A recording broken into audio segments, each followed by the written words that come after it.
चाहेंगे? जहाँ भी अत्याचार होगा, जहाँ भी कानून का सहारा लेकर के मासूम लोगों को कत्ल किया जाएगा, जहाँ भी उसके आर्मी का इस्तेमाल मासूम इंसानों को मारने, उनकी ज़िंदगी, उनके ख़वातीन, उनके बच्चों को कत्ल के लिए इस्तेमाल किया जाएगा, तो इसके अलावा तो और कोई टेररिज्म का नाम नहीं है।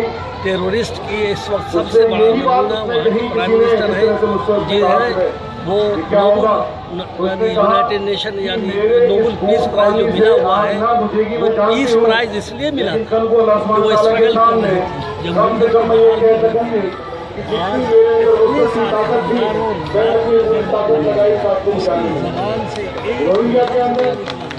तो पहला हिस्सा ये है कि उसे उसका वो अवार्ड छीन लेना चाहिए, क्योंकि उसके लिए वो मुस्तहक नहीं है। और दूसरा पहलू ये है कि फौरी वो अमन बहाल करे, क्योंकि जिस तरह से वहाँ के मुसलमानों का, अब तो हिंदुओं को भी कत्ल किया जा रहा है,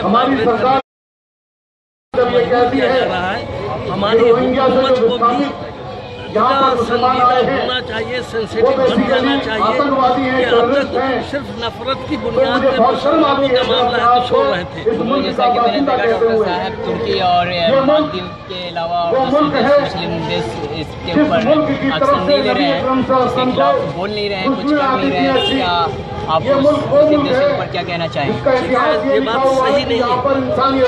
तुर्की ताकत से बोले, उसके जो है फॉरेन मिनिस्टर भी आए, उनकी पहली औरत जो खातून जो थी वो भी आए, ईरान ने भी बोले, OIC की तरफ से भी आवाज़ आई है, क्योंकि आवाज़ यहाँ सुनाई नहीं दी जा रही है, तो ये बात सही नहीं है। और उसी तरह से कनाडा के अहम जिम्मेदार ने ये कहा कि आर्मी जाकर ताकि ये जुल्म को रोका जाए, ये बात सही नहीं है। सही बात क्या है कि कोई भी जब तक के यूनाइटेड नेशन डिसीजन नहीं लेगी, मजबूती से कोई एक्शन नहीं लिया। अभी सिक्योरिटी काउंसिल की मीटिंग हुई और उसमें यही एजेंडा था कि कैसे वहाँ के वार को या उसको रोका जाए।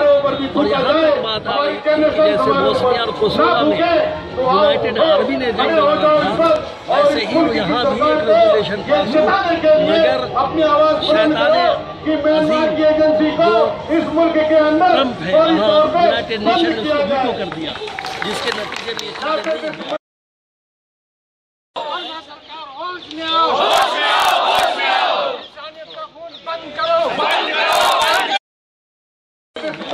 मैं देख रहा हूँ भारत की सरकार रोहिंग्या मुस्लिम के ऊपर कोई कुछ कर नहीं रही है और उल्टे उसके खिलाफ याचिका दायर करने जा रही है। और भारत सरकार चाहती है कि रोहिंग्या मुस्लिम यहाँ से उसको निकाला जाए, यहाँ से भगाया जाए, इसके खिलाफ वो याचिका भी दायर करने वाले हैं सुप्रीम कोर्ट में। तो आप क्या कहना चाहेंगे भारत सरकार को? भारत सरकार ये गलती न करे। भारत सरकार चूँकि दो लोग यहाँ आ चुके हैं, यूनाइटेड नेशन के चार्टर के हिसाब से वो रिफ्यूजी हैं, उसको रिफ्यूजी का दर्जा देना चाहिए। ऑलरेडी बहुत ताख़ीर कर दी है और अभी जो है वो कह रहा है कि हम रिपोर्ट नहीं करेंगे। ये बात उसके स्टेट मिनिस्टर ने ऑलरेडी कह भी दिया है।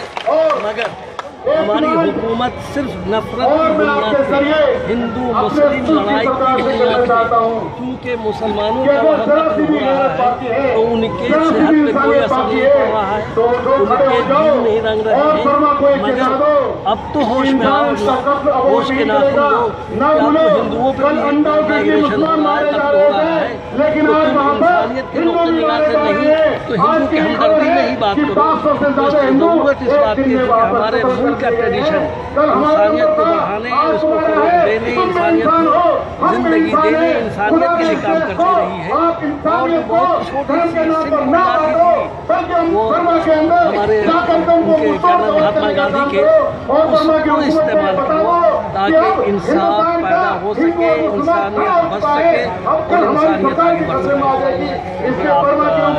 म्यांमार के क्या कहना चाहेंगे जो कर रहे हैं अभी तक? काफ़ी उनका विरोध कर चुके हैं, काफ़ी देश उनका विरोध कर चुके हैं, काफ़ी विरोध कर चुके हैं, लेकिन फिर वो बाज नहीं आ रहे हैं, वहाँ के अत्याचार पर लगाम नहीं लगा रहे हैं। तो उनको क्या मैसेज देना चाहेंगे आप वहाँ गवर्नमेंट को? हुकूमत को मैं पैगाम ये देना है कि इंसानियत को अगर तुम नहीं बचा सके तो तुम भी नहीं बच सकते हो, क्योंकि कभी बड़ी ताकत और बड़े बड़े बड़े बड़े फिरौन भी तबाह हुआ। इसी के साथ ये पैगाम भी देना चाहता हूँ कि यूनाइटेड नेशन को दोबारा उस रेजोल्यूशन पे गौर करना चाहिए जिससे यूनाइटेड अरब से वहाँ जाके हमला करे और इंसान को बचाए। वो इंसानियत का मामला है, जैसे वो मिसालें ऑलरेडी मौजूद है हमारे दरमियान, तो उस मिसाल को दोबारा कायम करना चाहिए।